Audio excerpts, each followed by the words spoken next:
पेट सफा, हर रोग दफा।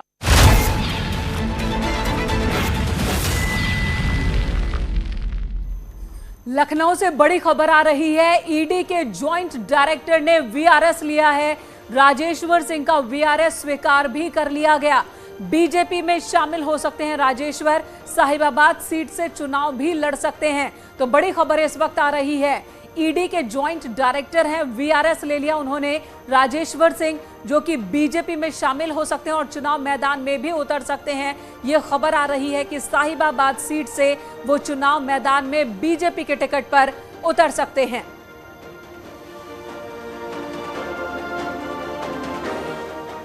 और इससे पहले चुनाव की तारीखों का ऐलान होने के साथ ही कानपुर के पुलिस कमिश्नर असीम अरुण ने वीआरएस यानी कि ऐच्छिक सेवानिवृत्ति के लिए आवेदन किया और इसे लेकर बकायदा उन्होंने एक फेसबुक पोस्ट भी लिखी है जिसमें जिक्र किया कि मुख्यमंत्री योगी आदित्यनाथ ने उन्हें बीजेपी में शामिल होने का प्रस्ताव दिया।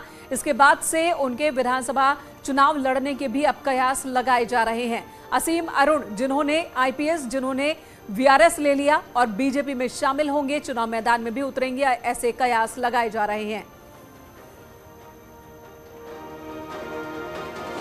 और तारीखों के ऐलान के बाद अलग अलग राजनीतिक दलों की प्रतिक्रियाएं भी आ रही है। एसपी अध्यक्ष अखिलेश यादव का कहना है कि 10 मार्च को बीजेपी की विदाई तय है।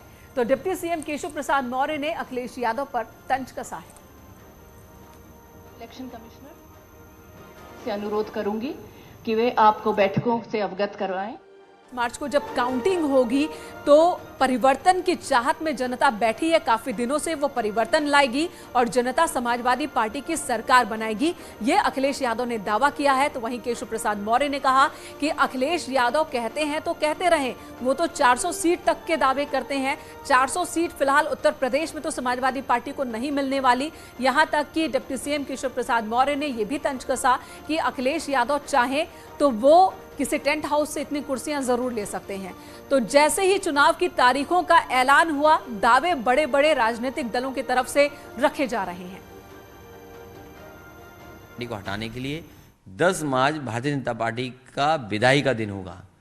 इन्होंने पिछले 4.5 साल में न अपना संकल्प पत्र पूरा किया है, जो वादे किए हैं थे जनता को, वो वादे नहीं पूरे किए। उत्तर प्रदेश की जनता भारतीय जनता पार्टी को हटाने के लिए तैयार है। हर वर्ग के लोग इस बार भारतीय जनता पार्टी को हटाएंगे। वर्चुअल रैली का क्या विकल्प होगा सर? कई सारी बंदिशें भी हुई हैं, वर्चुअल रैली इंपॉर्टेंट है, आप खुद टेक्निकल आदमी हैं, तो क्या रास्ता अख्तियार करेंगे? जहाँ तक वर्चुअल रैली के लिए जो इलेक्शन कमीशन ने नियम बनाए हैं, उन सभी नियमों का पालन समाजवादी पार्टी करेगी और कोशिश करेगी वर्चुअल रैलीज के माध्यम से, वर्चुअल प्लेटफॉर्म्स के माध्यम से जनता तक समाजवादी पार्टी के कार्यकर्ता पहुंचने की कोशिश करेंगे।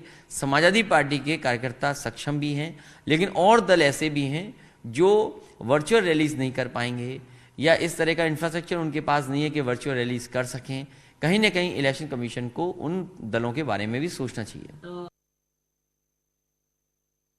भारत निर्वाचन आयोग के जो भी निर्देश हैं, हमारी पार्टी राष्ट्रीय पार्टी है और राष्ट्रीय पार्टी के नाते हमारी जिम्मेदारी, सबसे बड़ी जिम्मेदारी है, हम निर्वाचन आयोग के हर निर्देश का पालन करेंगे और उस पालन के अनुसार हम आगे बढ़ेंगे। श्री अखिलेश यादव जी बेचैन हैं, उनकी पराजय सुनिश्चित है।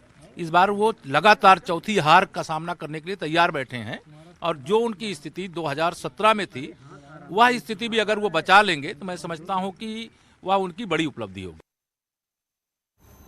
और यही बीजेपी प्रदेश अध्यक्ष स्वतंत्र देव सिंह ने भी यही दावा किया है कि 5 साल में सरकार ने जो काम किया है, प्रदेश की जनता ने उस काम को देखा है और उसी काम के आधार पर बीजेपी की सरकार को एक बार फिर से सत्ता में जनता लेकर आएगी।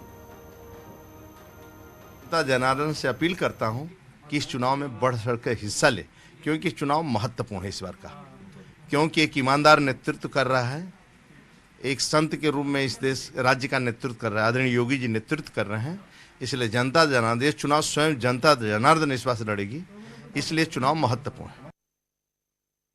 कांग्रेस पार्टी मजबूती के साथ चुनाव मैदान में है, जनता के बीच में जाएंगे और हमें भरोसा है जनादेश हमें मिलेगा। जिस तरह सरकार के दमन के खिलाफ कांग्रेस के कार्यकर्ताओं ने मुकाबला किया है, किसान, नौजवान, गांव, गरीब, खेत, कल्याण के मुद्दों को लेकर सड़कों पर संघर्ष किया। एक ब्रेक के लिए रुकेंगे, खबरों का सिलसिला न्यूज़ 18 पर जारी।